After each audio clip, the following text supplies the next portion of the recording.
We are here with Honorable Kingsley Ugabi, the member of House of Assembly of Edo State, representing Etsako East local government. You are welcome to this interview, sir.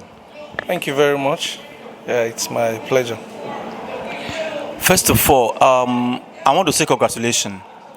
At least since after the election, we didn't have opportunity to meet with you. So from all of us, from Continental Economic Magazine and CEM Television and its subsidiaries, we say congratulations, sir. Thank you very much. And coincidentally, I was taken to the tribunal today. Judgment was also delivered just in few minutes ago. And I can guess the the judgment from the tribunal also made it very clear that I won the elections. So we say congratulations again. Thank you. Sir, let us start from Wepawano Pyramid Club of Nigeria. For how long have you been a member of this club? Well, I think I joined the club in 2008.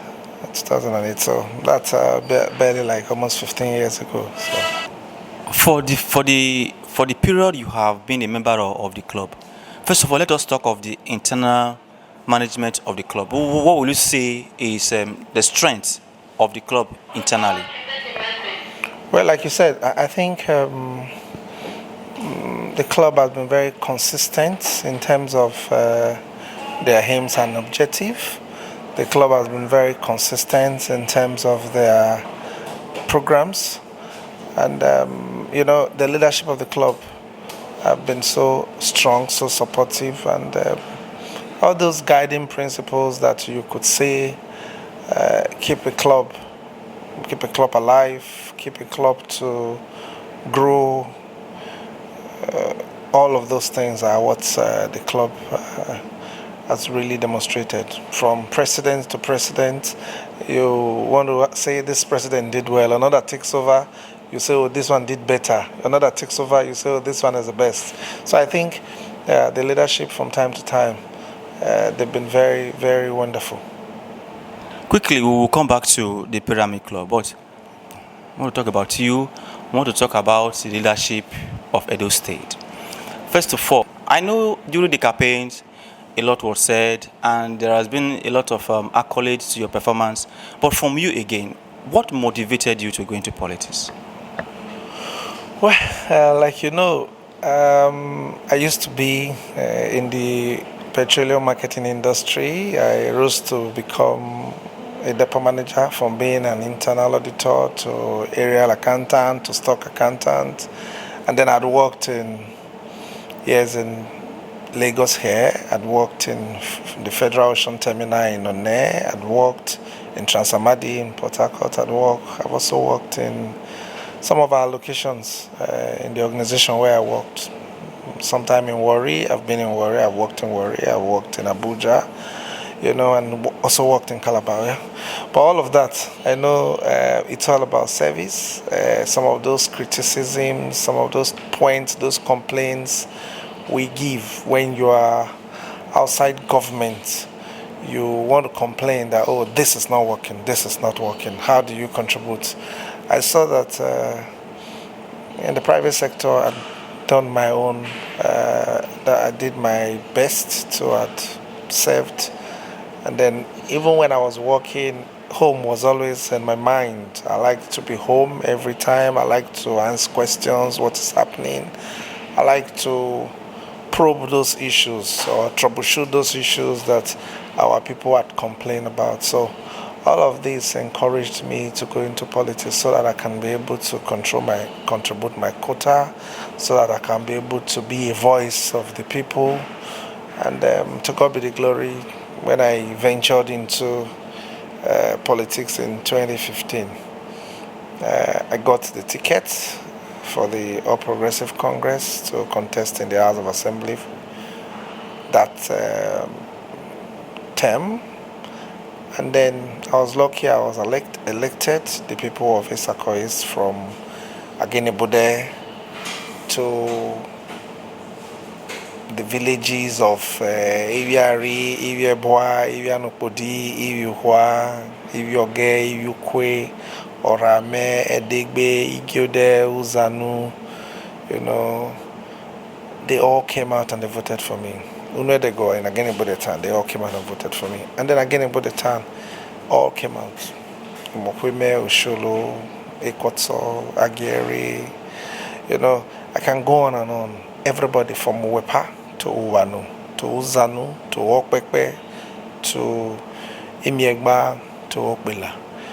Everybody came out to vote for me. If the people from Ebele in Okpekpe voted, the people from Ikbele voted, the people from Muhomudoha voted, the people from Amuge voted, and then coming to Imiegba, Isokwili, Imiakebu, they all came out to vote for me. So I thank all of them. Going to Okbela, that was also the case. The Afokbela, the Imiekwiri people, the Okugbe, the Ido, the Aoyemi, they all came out and voted for me. So, and I think when I had the opportunity to speak for them, as it borders on road, as it borders on some intervention projects to attract projects to those my areas, I did attract one road project to Okbela, some other road projects in Agenebo there. And then I also had opportunity through another big friend of mine who has some friends in the NDDC to be able to also bring one or two projects to Agenebo there, and Iwiare to be precise, and then Iyukwe. Those roads, they are there today. And for me, it's about adding your voice. I added my voice to the voices of some of our big brothers in the National Assembly, those who are in the federal ministry, those who are within the states. We need this, we need that. And I think all of that has happened. Why do I say all of that has happened? For those who do macroeconomics, they say when a new thing comes on board, it's called development. When what you already have is improved upon, it's called growth. So that's growth and development. All of this has happened. There were new roads opened up in Agenebude in our time. There were projects of renovation. There were projects of reconstruction. That is growth. All this has happened. And those places you ordinarily think the government won't remember, those places. I know that the APC government, they've tried in their own little way to make some considerable difference, positive ones, in terms of projects in our locality.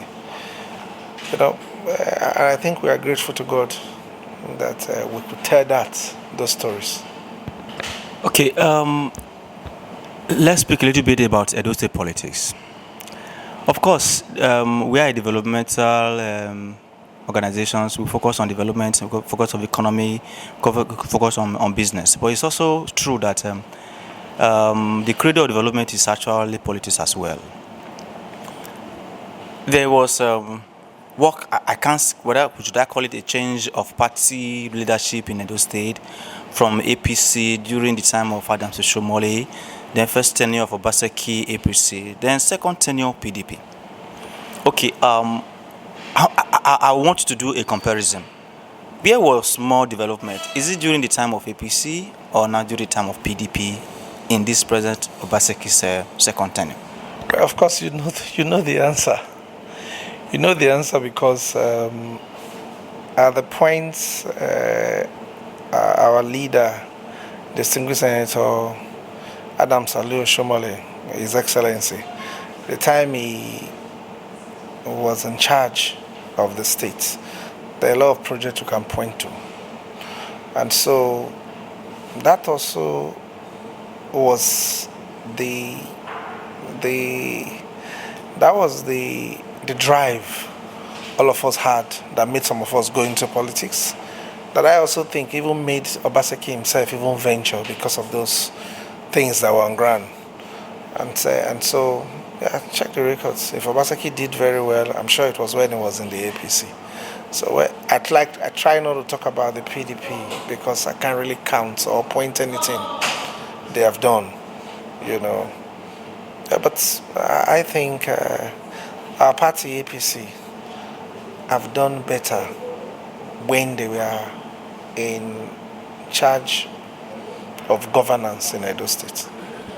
I try to find the demarcation between political impact and structural impact. What do I mean? If a leader is under a political party, seems to perform well more than when it's another political party, don't you think if the institutions are strengthened, party will have little role to play in performance of any government? What is your opinion about that? Well, I agree. You know, ideology is what everybody uses that is synonymous to some political parties. Ideology. What is the ideology of the people of the APC? For us, try and do development, try and have a legacy that people will talk about. I think, yeah, whether the person is in another political party or whether he's in APC, yes, of course, if there is a structure already, you just will fit in. But again, you must have people around you who will remind you that, look, this was our manifesto, this was our point. And so if it is those in your political party in APC that will remind you, it means they are helping you finish well and finish strong. So, but if you also have people in a political party you are that are not encouraging you to make a statement by having good projects, having programs that will help in the standard of living of your people, then I think that political party is not helping you achieve what you want to do. But if you have people around you, you have advisors, you have party leaders who tells you, look, we need to do this, we need to do that, then and if they choose to be in a particular party, then you should align with that political party. And I think that's what APC has always stood for. As a member of State House of Assembly, if you are to point to specific things you want government to do right now in terms of, let me start from this angle, revenue generation, because it's a major challenge among all states. There's no states in exemption, because even the Lagos state that is termed buoyant, they lead in debt, so there's no one in exception. What will you say that those states should do now specifically to become buoyant and not practically relying on the cetera as it is going on in around the Nigerian nation? Well, first, anytime I stand up to speak in the House of Assembly, I am fond of using the word. I represent the blessed people of Etsako East. And when I say that, I say it because I know that in Etsako East, taking from the Okbela axis, you have all the minerals, all the natural mineral resources. And going by the other side of the river Niger, where Agenebuda is, you also have the river band there. So there are a lot of things I think could really make us make more money for the natural resources we have around the Okbela axis up onto the EBA towards Agenebuda. I know what we can do is to try and partner with, for me, a partner basically with people outside our state to tell them this is what we think we have. We think we have this. Check for us. And if those search are done, we definitely know that if businesses are set up, established in those places, people will get employed, they will pay tax, they will raise money, and it will bring about development. So for me, I think it's, you must also create a relationship with the government at the center to be able to tell them what the potentials that your state is carrying, to tell them the potentials that your state has.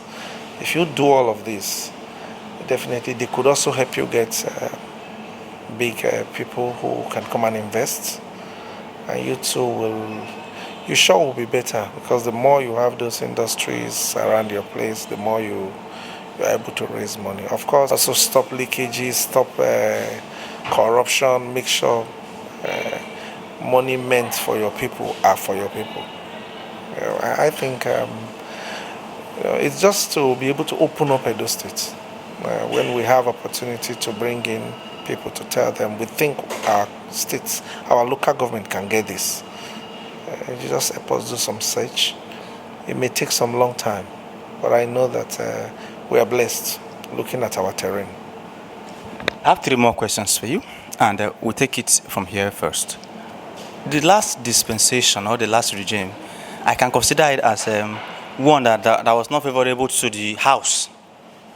Because we all knew what happened where, according to stories, that they were not swearing in of some members of assembly. And from you, as a member of the House, to what extent did you think it affected the development of Edo State? Because I'm particular about development, because that is my own area of specialization. Yeah, of course. It affected, because, of course, nobody spoke for my constituency. This interview will not be complete if we do not talk about the federal, which is going to be the last question. Sir, the coming in of this administration of Bola Ahmed Tinubu actually opened up an angle that, of course, it was clamored for, but it was not envisaged with the way it was approached. Okay. To be specific, the removal of fuel subsidy was actually clamored for by a lot of people, including myself. And for all that campaigned, they all said they will remove it. Now, it has been removed. Now, a lot of things is going on economically. Personal income, organizational income, they are all affected. What will you say to Nigerians right now? Well, I can only ask for patience. Patience. I know surely, when a process starts, we'll all suffer it at the initial stage. But, by the time there are good savings made from the subsidy, and then remember when even the president was going to took over, he was talking on a budget made by the last president. So I am sure if he sees what he gets now and then is bringing up his budget for 2024, he would have been able to marshal up what he has saved. He would have been able to check his projections of what he will do. So doing, then he would have looked at, okay, if it's in education, I will put more money there. If it's in education, I could decide to make it free, thereby either subsidizing for education. For health, he may do that. Then for increase of salary, he may also do that. Then on the issue of infrastructure, with what he has, he should be able to do a whole lot. So when all these are done, and it will cushion off a whole lot of the effect of what some of us are crying for now. It's painful, but we will be better for it. We will be better for it by the time all the inflows of what we have saved because of the subsidy removal. You heard them say, oh, we got, in 1 month, we were getting about 1 trillion. You know what that means if we do that for the next 6 months. So definitely if we'll get so much, we'll be able to fix some of all these infrastructures, the roads. You'll be able to make a categorical statement as it borders on education. You'll be able to make a categorical as it borders on cushioning the effect of transportation. I think a whole lot will make some considerable changes that will touch the lives of our people for the good. Okay, thank you very much, sir. I am going to say congratulations again.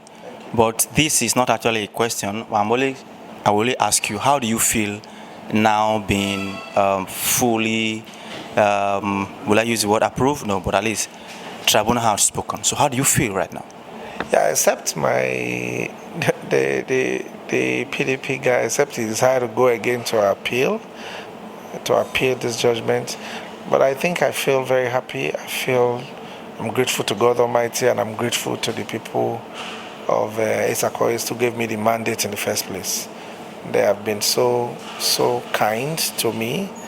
They gave me the first mandate in 2015. In 2019, they re-elected me.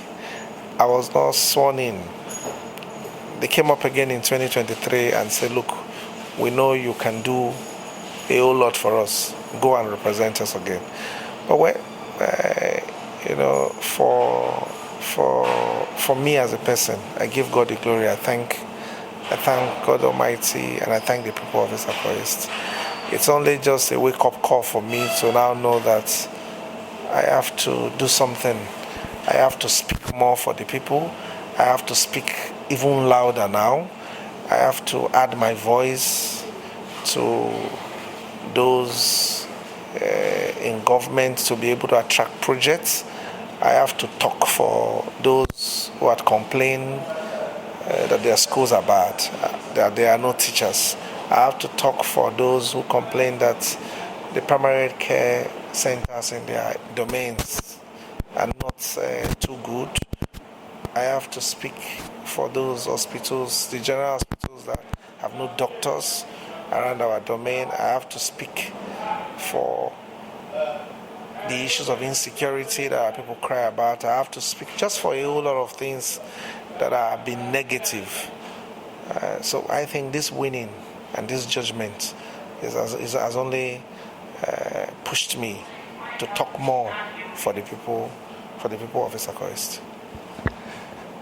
Thank you very much. We have been speaking with Honorable Kingsley Ugabi, a member of the State House of Assembly, and we actually caught up with him, like I said, at the 8th biennial retreat of Wepawano Pyramid Club of Nigeria. Today's topic was actually insightful, and talking about politics as a veritable tool for community development.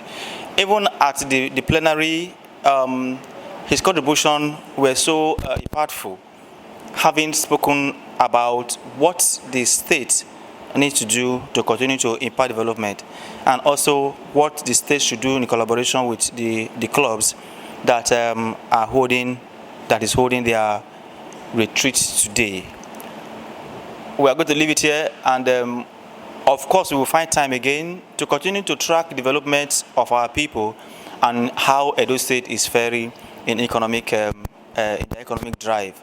From all of us, we say thank you for watching. We ask you to follow our social media: Facebook, YouTube, TikTok, Instagram, LinkedIn. Just type in Continental Economic Magazine or CEM Television. This interview is there.